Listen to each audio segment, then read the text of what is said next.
Hello all! అందరూ ఎలా ఉన్నారు? నా సబ్‌స్క్రైబర్స్ అంతా ఫెస్టివల్ చేసుకున్నారా? అందరూ చేసుకునే ఉంటారు. నేను కూడా చాలా చాలా చాలా బాగా చేసుకున్నాను. ఎందుకు అనంటే కనుమ పండుగ రోజు చాలా స్పెషల్ అనమాట నాకు. నిన్న చాలా చాలా చాలా బాగా జరిగింది డే. ఈవినింగ్ అంతా టెంపుల్‌కి వెళ్ళాను. ఈ టెంపుల్ ఎక్కడ అనుకుంటున్నారు? లాస్ట్ టైమ్ కూడా మీకు వీడియో పెట్టాను. మీరు చూసుంటారు.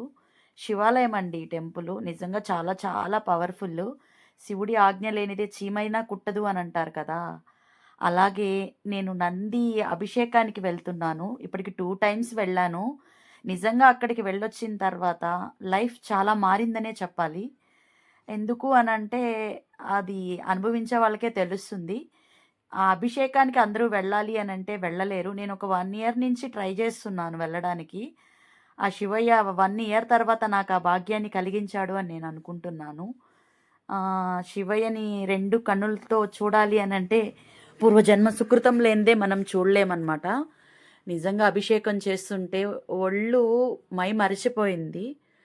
ఎన్ని కోట్లున్నా సరే ఆ అభిషేకాన్ని చూడలేము మనము. నందీశ్వర అభిషేకం అంటారు. సో, ప్రతీ ప్రతి మంత్‌లో అభిషేకానికి వెళ్ళాలి. నాకు ఆ దర్శన భాగ్యం కలగాలని నేను ఆ శివయ్యని వేడుకుంటున్నాను. చాలా చాలా చాలా బాగా చేస్తారండి.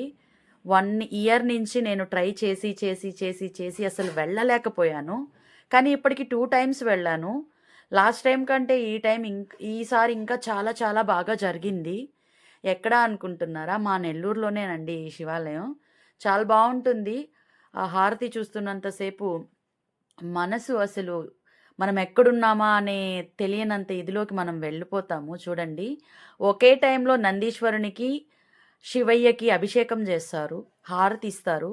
అది చూసిన జన్మ ధన్యమైపోతుంది. మనకేం కావాలి అనేది ఖచ్చితంగా ఆ తండ్రికి తెలిసే ఉంటుంది. సరైన టైంలో మనకి అన్నీ ఇస్తాడు అనని చెప్పి మనం ఆశిస్తాము.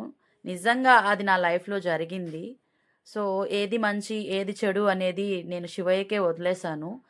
సో, ఆయన నిజంగా ఉండుంటే నాకు మంచి చేస్తాడనే అనుకున్నాను. సో, నాకిప్పుడైతే మంచే జరిగింది. శివుడి ఆజ్ఞ లేనిదే చీమైనా కుట్టదు అనంటారు. అలాంటిది మన లైఫ్ ముందుకు వెళ్ళాలి అనంటే ఆయన ఆజ్ఞ ఖచ్చితంగా ఉండాలి అనని నాకు తెలిసింది. సో, అక్కడికి వెళ్ళి శివయ్యని దర్శించుకొని, నందీశ్వరాభిషేకం చేయించుకొని, నిజంగా ఒకేసారి నందీశ్వరునికి, శివయ్యకి అభిషేకం చేయడం అనేది చూడడం నాకు ఆ శివయ్య ఇచ్చిన వరంగా నేను అనుకుంటున్నాను. 2 కళ్ళు సరిపోవండి చూడడానికి. నేను ఇంతలా ఎందుకు చెప్తున్నాను అంటే, ఆ అనుభూతిని నేను అనుభవించాను కాబట్టే ఇంతలా చెప్తున్నాను. చాలా చాలా చాలా బావుంటుంది. నిజంగా శివయ్య అనుగ్రహం నాపై ఉంది అని నేను అనుకుంటున్నాను. ఓం నమః శివాయ.